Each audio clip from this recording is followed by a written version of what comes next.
So let's continue with index allocation as we discussed earlier. That first earlier we have seen so far contiguous allocation, linked allocation. So therefore our topic of discussion was allocation methods. Allocation methods. So let's continue with the third one. Sorry.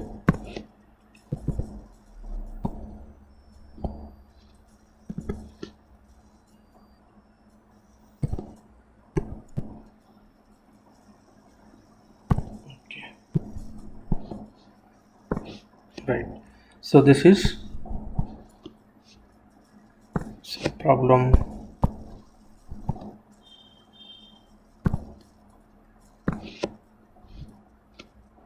let me rub off this. Okay. Indexed allocation.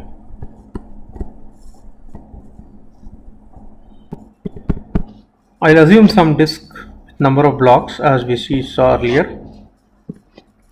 So imagine this is my data blocks which are to be allocated to the file. Okay.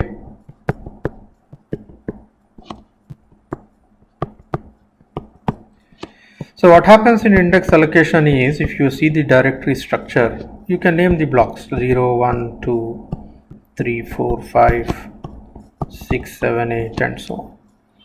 You take a different thing. So this is the directory structure for index allocation. This is the directory.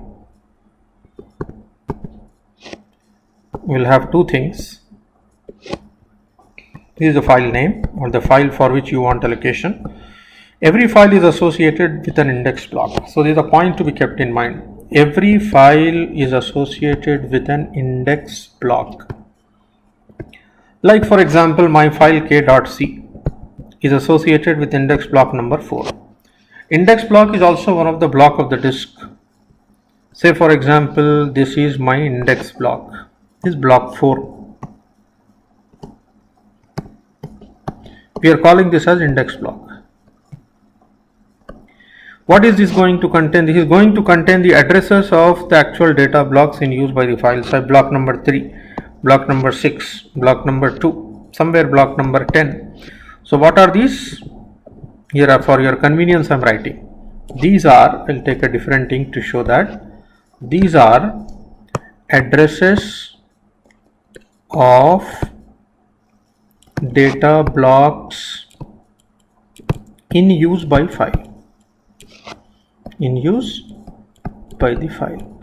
So whatever data blocks are in use by the file, those addresses are kept here. The first block in use is block number 3. So it is referring to block number 3. Block number 6. Block number 2.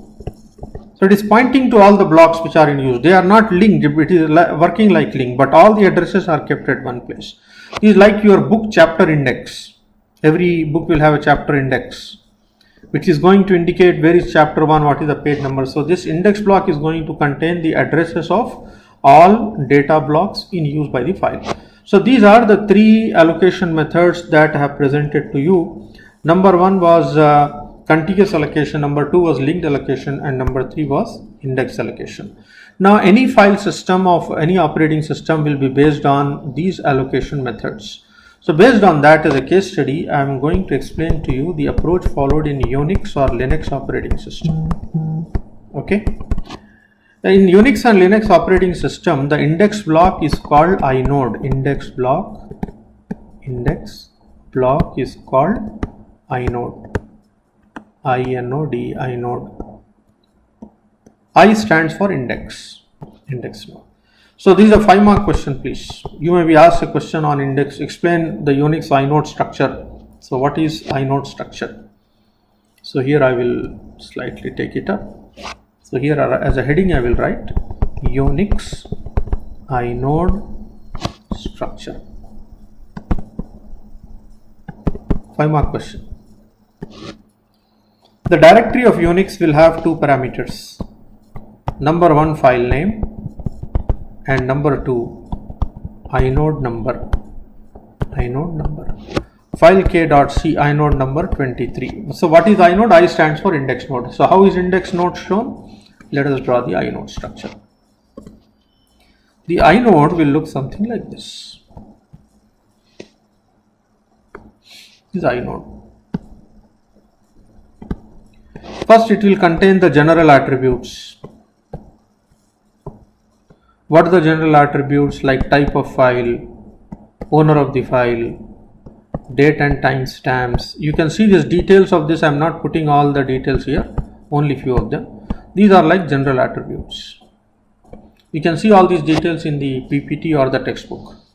Then here I will store location attributes. For solving this problem, I am assuming the following data set. Let us say the disk block address is 16 bits and let us say the disk block size is 1 KB for solving this. You can expect a 5-mark question or 5-mark problem. So first we are in the first portion of inode structure, we are going to store 10 direct disk block addresses. Means I am going to store addresses of 10 blocks. These address of one block, these address of another block, the address of another block. So like that it goes. Here I will say these are disk blocks. The addresses of how many? 10 disk block addresses are kept here. Each block is how much size? 1 KB. Look at this given. Each block is 1 KB. So 10 addresses mean the total size we can access is 10 KB. Means if I have a file up to 10 KB, then this inode structure up to this particular point is sufficient enough. But if the file size is more than 10 KB, then I will use what is called single indirect disk block address. Means I am going to contain address of one block. This block, let's call it as block I, is going to contain addresses of data blocks like this. Single indirect. That means I am holding the address of one block which is 1 KB. Each index block is going to contain addresses of data blocks. So these are data blocks. Each block of size 1 KB. How many addresses I can store? This whole size is 1 KB. Every address is 16 bits. See there. Earlier we have seen. Every address is 16 bits. 16 bits is how many bytes? 2 bytes. So in 1 KB, how many 2 byte addresses I can store? 1 KB divided by 2. What is it? 512. So I can store 512 addresses here. So each address is 1 KB. 512 addresses, 512 KB. So I can access 512 KB. So earlier how much we can access? 10 KB. Now 512 KB. If the size of the file is more than 10 plus 512, 522 KB, then I will have next double indirect disk block address. Means I will store the address of a block here, first level index block, which in turn will point to second level index block, which in turn will point to data blocks. Two levels. So this is one level in direction. This is one level in direction. This is second level in direction. This is second level index block, first level index block pointing to data blocks. So here I can have 512 addresses. Each can have 512 addresses and each is 1 KB. So what is the total file size I can have? First level 512, second level 512, each of size 1 KB. This is nothing but 2 power 9 into 2 power 10, 2 power 28, which is 256 MB. So I can access a file up to 256 MB. This is 5-mark question for Unix inode structure. Again I will repeat, please pay attention. In the case of Unix operating system, we will have Unix directory. This is Unix directory having two parts, file name and inode number. Every file will have its own inode. What is the structure of inode? Inode contains general attributes, location attributes. General attributes we don't have to really bother about it. What we have to be concerned with, location attributes. So in the location attribute there are three sections. 10 direct disk block, it may be 10, 8, 12, anything. So here addresses of data blocks are kept. How many? 10. One is 1 KB, 10 KB. So I can access a file up to 10 KB. If the file is more than 10 KB, then I will go for what is called single indirect DBA. Single indirect DBA means we are going to contain the address of a index block, which in turn will contain addresses of data block. This is my index block. This block is 1 KB. Address is 16 bits, which is 2 bytes. So how many addresses we can store here? 512. So 512 into 1 KB, 512 KB. If the file size is more than 522 KB, 10 KB plus 512 KB, if the file size is more than that, then I will go for double indirect.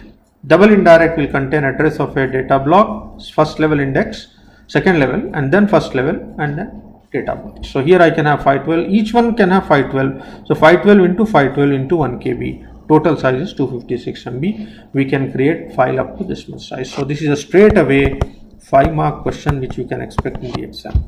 You may be asked to show the inode structure. I mean, here roughly I have shown because I don't have sufficient space. You can see the structure in the textbook or even in my PPT, which I am going to share with you, and prepare for 5 marks. You can expect a problem or you can expect a theory question on Unix inode structure.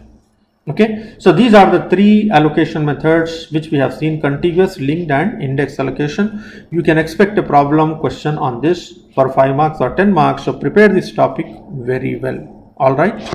Okay.